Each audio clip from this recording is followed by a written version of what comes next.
double click on that. How does media help you win deals? Ultimately, I can get on the phone with anyone. And I really saw that. That took about 2 years. And then I would want to say about a year ago now, early 2024, I remember there were founders that had term sheets from super notable funds. I typically try not to chase those deals, but I really liked the business they were building. I loved their background. So I remember sending a note on LinkedIn and just saying, like, hey team, would love to meet. I know I'm pretty late in the process, but let me know if you have time. Something that at least I do with other managers. I'm not sure how common this is outside of my little bubble, but we all usually will share a spreadsheet and say, hey, here's everyone I've met with. Here's everyone that has converted in our LPs. Here's everyone that you might actually be a great fit for because they're looking for A, B, and C. And so a lot of us try to just share who are the LPs that are active. And frankly, who are the ones that waste your time? There are folks that are just not active that are out there. They want to talk. And then they maybe want a lot of things from you. Like they want to direct invest in some of your companies. And they, just there's some bad actors. Nichole, you pulled off a $50 million fundraise in one of the toughest markets, the summer of 2024. How did you accomplish this? In terms of strategy, going out in March, telling LPs, I guess I was sort of bluffing, but I believed it, that I would have a first close and ideally on 50% of the fund around the May timeline, and was aiming for a final close in August. And crazy enough, maybe I manifested it, but it worked out. So Sindana came in, anchored the fund, and it was off to the races in 5 months end to end. The other piece, and then I'll pause, is just having a good product, right? So there was some data that came out that was just showing like median IRR and metrics for funds from the 2021 vintage and 22, both of which are my fund 1 and 2. And we're top decile, right? And we had some early markups in fund 2. So the product is also great, right? And our distribution has really taken off. So I think obviously you have to have something that people want to invest in. One part is just the strategy around like how to raise because it's frustrating and time consuming. And the other is, do you actually have something people want, which was the real test. And it turns out that we did. When you say you have a distribution advantage, what do you mean by that? So one piece that's been really important for building the firm is obviously brand building. There's a lot of competition, several funds. So assuming we had the pieces right to even be in business, being how do we actually help founders to do this job and why would they choose us? I have a really deep operating experience. So I was very fortunate to be very early and only work with CEO co-founders of 3 now very sizable companies. And so with that, I've raised a ton of venture capital. I've built a ton of products. I've hired and fired and figured things out. So having all of that is sort of table stakes to hopefully getting started in venture. The most important piece is how do you continue to have access to great companies? How do you continue to have the right to win and then concentrate in those companies? And so we have been from day one building up the brand, Twitter being like a core part of the business, but also LinkedIn and TikTok now with the podcast. And ultimately it's how many people follow us, know who we are, and will pick up our call? And the answer is a lot. So that has been a huge core focus for the brand since we started. And double click on that. How does media help you win deals? Ultimately, I can get on the phone with anyone. And I really saw that. That took about 2 years. And then I would want to say about a year ago now, early 2024, I remember there were founders that had term sheets from super notable funds. I typically try not to chase those deals, but I really liked the business they were building. I loved their background. So I remember sending a note on LinkedIn and just saying, like, hey team, would love to meet. I know I'm pretty late in the process, but let me know if you have time. And since then, in any situation like this, cold message, they respond, and 100% of the time it is, Nichole, I've been following you on X for a long time. You're a hustler. I would absolutely love to take a call with you. We've got 500K left, even though there's a lot of interest. Do you have time tomorrow morning? We have earned that right. Cold message. And now I would say that that's probably a response and a quick response time, like almost 100% of the time. And that is to get on the phone with just about anyone. So that is what you get from the socials. And that also translates into closing as well. 100%. It's a warm relationship. They feel like they know you. And so it's not like going up to someone like at a random coffee shop and like trying to like get them to take your money, even though that's normally what a first call feels like. So it feels like we skipped that part. What's the limits to that scalability? Would you be able to deploy that into $5 million checks, $10 million checks, or does it only work on small checks? So far, we are proving that we can increase check size. And, I think that hopefully everything else outside of, okay, Nichole, we want to work with her, but what does she really do? So, right, even though I get on that first call and they love the brand, the next question just becomes like, and I transparently haven't been asked this in a few years, but I don't often get the question anymore from founders like, but why should we choose you? Which is good. So it means some things are working. A lot of it is also references. Like I will have, if I'm trying to win a deal, some of my existing portfolio founders like call in and say, hey, you should really work with Nichole. She's been fantastic for us. So that's super helpful. I'd say, look, so far, Fund One, our average ownership is 0.7%. I think our average check was around 150K. That was the $5 million fund. Fund Two, our average ownership right now is 4.7%. Our average check size is around 650K. So we're swinging pretty, like, with smaller checks for around 5% of companies. We've easily been able to do that, no question. I think as we get into the $50 million fund strategy, leading and co-leading most of the time and writing up to, let's say, $2 million checks, we will see. But so far, the model has been working. Was that your biggest objection when you met with LPs and raising a $50 million fund? No, actually. I'd say the biggest reason people pass is that the fund size was small. So I was really trying to go more institutional, and a $50 million fund is very small for folks that need to write $15 to $25 million checks. I would say that, Sundana, my anchor, gave me an interesting exercise, and I ended up sharing this with a lot of my other LPs, which was, hey, Nichole, if you could layer on top of your fund two positions to date. So of the 12 to 14 companies you've invested in and your check size in fund two, which was let's say 650. If you layered on your fund three strategy and went back to those companies, which of those companies do you think that you could have successfully deployed that bigger check into versus not? And it was a great exercise. And I think it ended up being that I would have gotten probably closer to 8.5%, 9% ownership. And then they referenced every single one of my companies. So they validated that. Like, they probably didn't say Nichole said she could have put 2 million in, but it was a good exercise. And I shared that with every LP. You went public with your process and in your funnel. So walk me through that at a high level. So out of the gate, I did what I recommend my startups do, which is get every investor in the funnel at the same time. And so out of the gate, I set up 80 calls out of the total 108 first calls. So I think the pipeline was between existing and folks I had already met prior to raising, that was 80. And so within the first 3 weeks of the raise in March, I had several calls a day, like 7 to 9, I think was my max, some 45 minutes, some an hour. And I wanted to get everyone in the data room at the same time. I wanted them to know that was the goal of the May 1st close, the final close in August. And so that was what I stuck to. Again, no idea if that was going to work out, but I put my head down and that was what the expectation was. In reality, it took to get to 50% raised and closed that 2.5 to 3 months. And then from there, that remaining 50% of the fund, so 25 million, took 30 days. I can speak more to that. And then the final month of that, so let's say we were 4 months in, was really just legal back and forth. So red lines on the LPA, getting doc signed is honestly tons of legwork and actually really expensive from a legal perspective. But that took up about like a month of it. So of the 108 calls, 28 committed. So we converted about 26%. I don't have benchmarks for other funds. I don't know if that's great. I don't know if it's terrible. It worked for us. It's a good number. We got it done. An interesting stat, 38.5 million of the 50 million are from 6 LPs. So we really have like 4 or 5 $5 million checks and then one $15 million check. And then the rest are 2 million, 1 million, and then a very, very few existing LPs that really wanted to come back in, but I've outgrown that wrote 500K checks.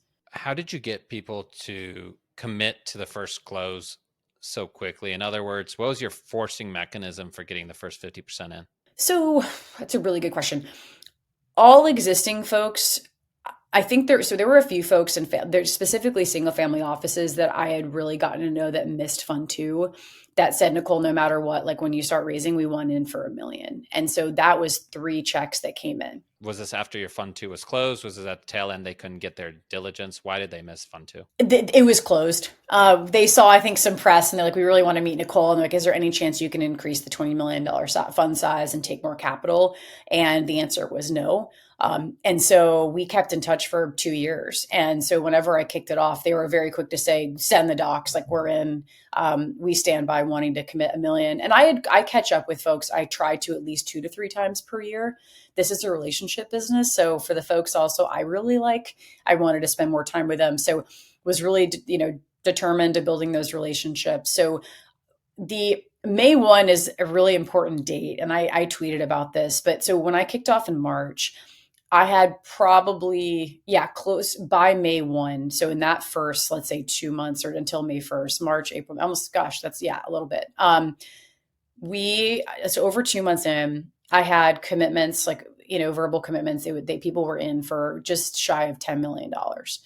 And I kept saying, so I had Sandana had anchored Fund One and Two, but they took a little bit to let me know. So I told all LPs, listen, I expect half the fund to be reserved for existing investors. And so Sandana, I'll never forget, calls me on May 1, and I was 9 months pregnant. And they said, Nichole, we're in for 15 million. And our only ask of you is that you cap the fund at 50 instead of 60. As I mentioned back in October, I had floated a $60 million fund cap to existing LPs. And so they ended up coming in for 30% of the fund.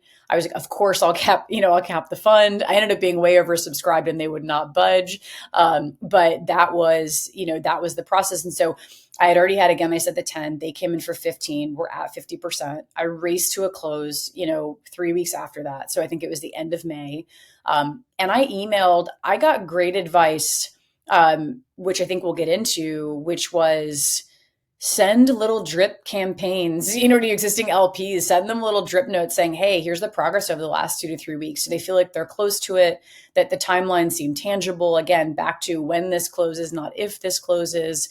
And so on May 1st, when Sandana called me and they committed, and I knew I was like going to have that big first close, like I hoped and manifested, I emailed every single person that was still in the pipeline and just said, and again, this is a good forcing function too. And I even recommend my startups do this.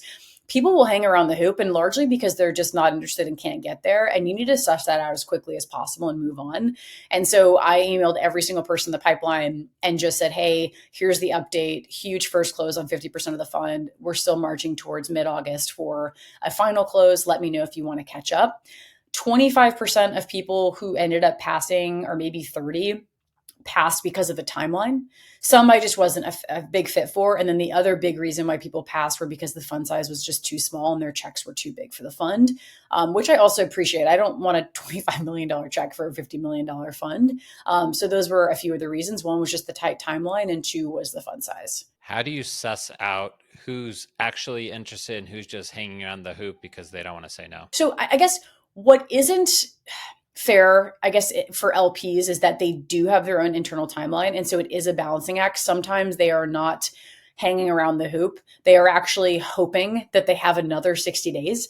And so in some cases, I've had LPs say, hey, Nichole, they work on like quarters most of the time. And so they're like, hey, Q3 is not great for us. If this goes into Q4, we're very in. And so a lot of them were hanging around the hoop, hoping that this would hit like an October 1 timeline and we'd be a Q4 investment. And so a lot of them, when I was getting closer and it was directly within like the August timeframe that I had hoped for, they had to pass. And people communicate that. Or if they try to gatekeep their timeline because they don't want you to write them off, then they're you force their hand. And so a lot of it was just saying, hey, we're still marching towards this. Do you want to catch up? And eventually they just let you know. I'd say by the third touch point, they give you an answer, and it's really helpful. But you kind of have to force it. I mean, again, sometimes they do convert. It just depends on their timeline and your timeline. Is it a fair characterization to say that the top quartile LPs are very independent when it comes to their decision making, and some of the other LPs are looking for signals? Sometimes it's hard to read through the lines, and so I actually don't know that it dictated much. Like I think, even when I closed my first institutional, Children's came in and I circulated a note and said, hey, we're now at 35 million. We're almost finished, or 40 million. It didn't rush anyone's process, which just told me that if they're going to come in, they're going to spend time with you from the start. And even if there's not a lot of early signal, and if they're not, they're not. But maybe a few single family offices get excited and they try to follow great LPs, and I don't blame them. But I honestly felt like there was no like carrot that I was hanging that got people in or out, even if it was new news on LPs. You mentioned that one endowment told you that they have a 12-month policy before they could even invest. They have to know you for 12 months. Tell me about that. We'll be right back, but first, a word from our sponsor. Innovation is a driving force in the world and runs through everything that Reed Smith does. Reed Smith is a law firm that combines pioneering technology with industry expertise in order to solve their clients' most challenging matter. Their approach is grounded in collaboration with a focus on growth, efficiency, and customization, because every client's challenges are unique and their solutions should be too. I'm proud to partner with Reed Smith, a firm that continually adapts to meet their clients' needs. That was the only time I've heard that. I will say though, and I don't know if it is fair to say that this is all endowments. I do know, I was talking to a few other funds that got a few LPs and then they said, Nichole, we closed them in 4 months. It was just a really tight, or got to a commitment in 4 months and then legal takes like another two. I don't know that it's that common though. I will say endowments are just a different beast. I don't have candidly any endowments as LPs yet, though I've been getting to know several for the past, a year and a half or 2 years. I find that in a lot of cases, either my fund size is too small, like think a Yale or someone that's huge, or a lot of what I experience is that these endowments are trying to get exposure to emerging managers, but they have never invested in one. And so it's a lot of phone calls, but no one's converting. But I don't think that's just because of my fund. I think they're just not writing checks yet and just assessing the market. You got a lot of help from other emerging managers like Charlie Ma and Byron at 12 Below. Tell me more about that. Look, we are all incentivized to help each other. And we're thankfully not all raising at the same time, but a few things. One, it didn't dictate. So I would never dictate when I'm going to go to market to raise a fund based on feedback from other GPs about the timing of the market. And actually, thankfully, I didn't do that because I feel like 100% of the time over the last 3 years, GPs say it's a bad time to raise, and it is a bad time to raise since 21. And so you can't let that dictate when you go to market. Ultimately, when do you need the capital is when you should go to market. Again, as I said before, if it could have taken 18 months, I didn't want to be in a position where I didn't have capital to deploy. And so I went out earlier. And then from there, I did the around the world and I called everyone that I knew that had raised and closed a fund in the past 6 months.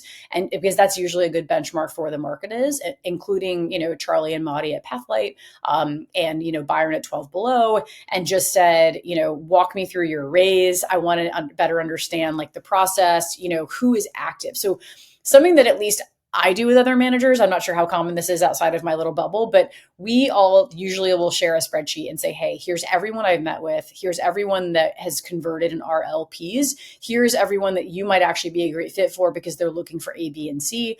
And so a lot of us try to just share, who are the LPs that are active, and frankly, who are the ones that waste your time.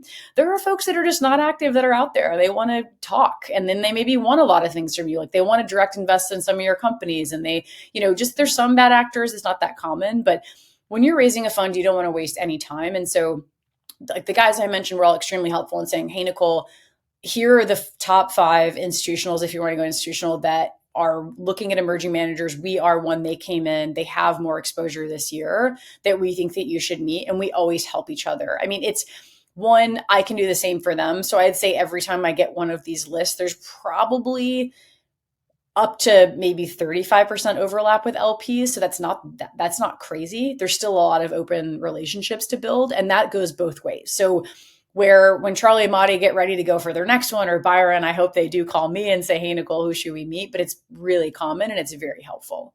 And how did you build these very trusted relationships? I think a lot of people would love to have these kind of relationships. I've taken a very community driven approach to all of this. Like, I think it takes a village to get a fund off the ground, and I think it probably takes one to run it. It's just different needs. Ultimately, you are your network. And so I wanted to start dipping my hands into different networks and working with people that one are awesome. So I mean, there's plenty of fund managers I've met that I was like, that is not a relationship I want to build. And there are ones that I just deeply care about. And so for me, it's really natural. Like, I want to hang out with Charlie and Maddie, even if it's unrelated to the fund, like I've invited them to my birthday party. And so who are the people I want to spend time with that I can learn from, and also things are give and takes outside of its business, right? So outside of helping each other on the fun stuff, and there's great emerging manager group chats where we're all constantly some of the best early managers. I would say some are now far from emerging and they have emerged, but that are always talking about who do you use for legal on this? Or how do you think about opportunity funds? Like, we're all trying to help each other, which is awesome. I think the other part is also deals. So if you want to meet everyone that's kind of either going to mark up your companies or co-invest with you. And so how can I find like minds, the Charlies and Maddie's I've done deals with, Byron at 12 Below. We were talking about a deal this morning. And so you just, keep the doors open and really just kind of just feed these relationships because they're really important. Do you find that there's an 80-20 aspect to your relationships, like a small amount of your relationships drive a lot of your co-investors and a lot of the help on the fund? Yes. So Lee Fixel's a mentor and a friend. And I'll never forget, I was probably 2 years into this. I'm now three, so I guess a year ago. And when I first got started, I cast a huge net. I was like, and I was all over the internet, as I mentioned. I was always posting, still am. And I started to try to do deals with a lot of people, a lot of fund managers that, their names are splashed all over the headlines, like the up and coming GP, whatever.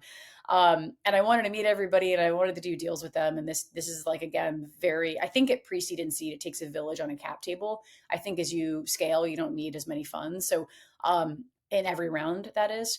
And so started doing business with a lot of people, and you learn pretty quickly who you do not want to do business with. A lot of it is just their acumen with founders. Sometimes it's like from a sense of entitlement, but I've made introductions to my founders say like, how well do you know that person? That call was like terrible. Or a lack of follow through, or things that are really important to me. Like, you're going to get your shit done if you work with my founders, right? Like, you're a reflection of me, and these introductions are a reflection of me. And so I remember saying to Lee, gosh, I cast a wide net and I met like, I probably 50 other fund managers. And I was like, is it crazy that the list of people I trust and want to work with is probably like 8 of the 50? And he's like, no, absolutely not. He's like, I did the same thing when I was early at Tiger. And you cast a wide net, you meet a lot of people, and then that list becomes like 8 to 10. So that's happening now. And I'm still trying to add people in and maybe push people out. But like, there's only a small group of people that you really trust, and that trust takes time. Yeah, almost literally 20%. So you've built up an enormous Twitter followers on a relative basis to VC. Walk me through how you built up your Twitter followers in the very beginning.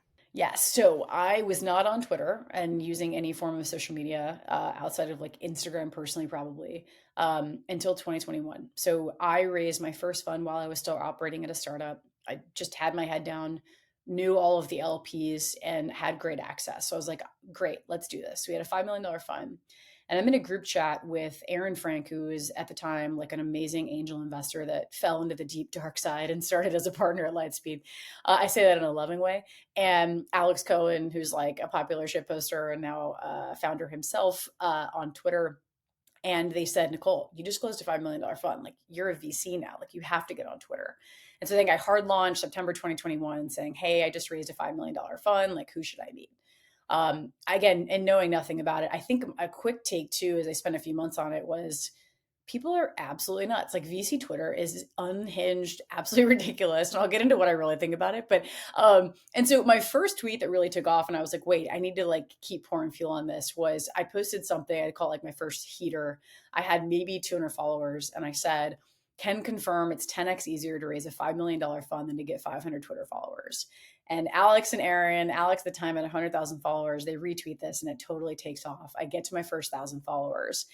And after that, I can't really remember. I would say I think those first 1,000 are the most difficult. Is that a social proof aspect? Like, you get to 1,000 and now people take you seriously, or why are those first 1,000 so much more difficult? It's like human psychology. I don't know. I think you click into someone's profile and you're like, oh, they're kind of legit. People I know follow them, because if you have 1,000 followers, you have at least one mutual with almost like everyone second degree.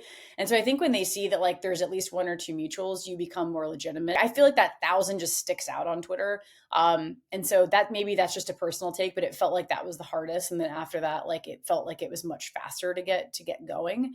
I think a few things, and these are, I don't know, hot takes, maybe I'll regret saying later, but like VC Twitter is kind of broken up into like, I'd say like 3 different personas, like pending 4, which maybe is the bucket I fall into. One, you have like the deeply insecure billionaires who argue with each other all the time. And then you have, I think, 2, they're either associates or partners with like a tiny P who just shadow the rich guys and try to be bullies on the internet, who pitch the same book and call themselves contrarian. And then you have the like total sweethearts who are the partners who like know that building a brand really matters, but they're so uncomfortable posting online and they are way too afraid to look stupid and to be judged that they literally just post humbled and honored to be a part of like Series A, and then that's the Twitter feed. I'd say what is, I guess, totally like original and really interesting are the really authentic accounts. I don't know if I can like say that I'm a part of this, but maybe it's what I'm going for, where I just don't give a shit, right? Like if people, and by that I mean, I don't mind getting beat up on the internet. What I like about Twitter is that people tell you you're an idiot and that you're wrong. And in some cases they're right. And that's refreshing. I learned something, like I'll go rethink, whatever it is that I posted. I have the courage to be myself, which I think is actually like the like very, very limited in the world. And so for better or worse, like people follow me because I've been open and I've taken an approach that's I'm going to build this firm in public. I'm going to say what I think. I'm going to say that I don't really buy that there's a lot of money to be made in AI, and I'll stand by it. And someone can point back to that and say, she was wrong. The benefit of doing what I do and never working at a big fund is that I don't have like an issue with groupthink, and I don't sit around at big firms and weekly partner meetings and get brainwashed by like the only things that the partners say can work at the fund. And look, founders love it. So the most important thing is I am relatable to founders because I'm building something. It's really hard. And I'm saying what I think along the way, even if I might be wrong.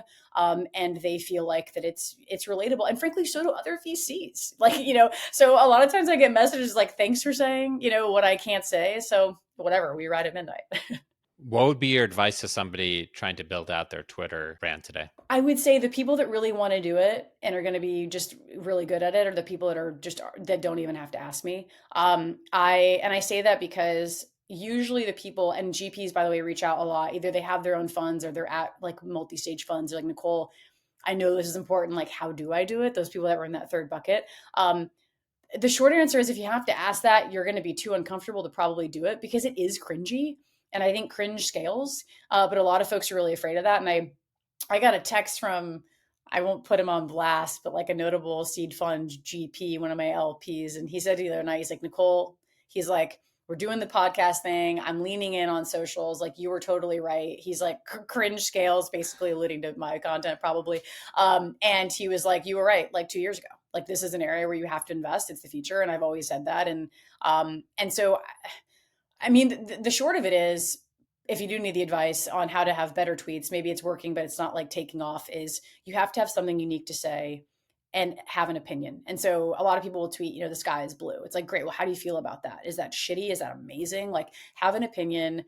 You don't have to be relatable, but try to be to the masses, as in stick to your niche. So if it's VCs, don't break up. Don't ever post about anything other than the VC for probably the first 12 months. Like, I've gotten more personal. I'll talk about family. I'll talk about things where people get to know me, but you really don't want to go off script for a little while, and keep them short. So people writing novels and trying to, like, no one has time for someone they don't know to read 3 paragraphs. They have time to read, like 2 sentences. So stick to those things. And do you have a power law to your posts? Like, do like 1% of your posts end up leading to most of your growth, or is it more linear? Definitely more linear. I don't, even when I think back to like notable moments, like, wait, I announce a new fund, I'll get maybe 1,000 new or 2,000 more followers, which is always like, it's big news. If I, yeah, I would say from a single post, maybe the most followers I've gotten is like 2 to 3,000. I think even there was like the Keith or Boy third tier VC thing that happened a couple of years ago. And I think there was probably 2,500 or 3,000 followers that came from that. But right now we're close to 100,000. So that's not crazy. I'd say on average, there's a stat counter I follow. On average, I think I grow between like 70 and 100 like followers a day if I post every day. So it's just consistent. It takes time. I mean, everyone thinks there's overnight success. It's taken me almost 3 years to get to 100,000 followers. And that's posting 1 to 2 times a day for that long. Well, Nichole, we've been in contact since I think roughly May. You were in your 9th month pregnancy, raising your fund. You certainly did not disappoint. How could people follow you and get in touch? So one, I'm super active on X and my DMs are open. So that's probably the fastest path to a response. My handle is just Wischoff. So my last name. You can shoot me a DM on LinkedIn as well, Nichole Wischoff. And my email is Nichole@wischoff.com. So not really creative here, but would love to be in touch. And again, DMs are open everywhere. Great. Thank you, Nichole. Of course. Thank you so much for having me.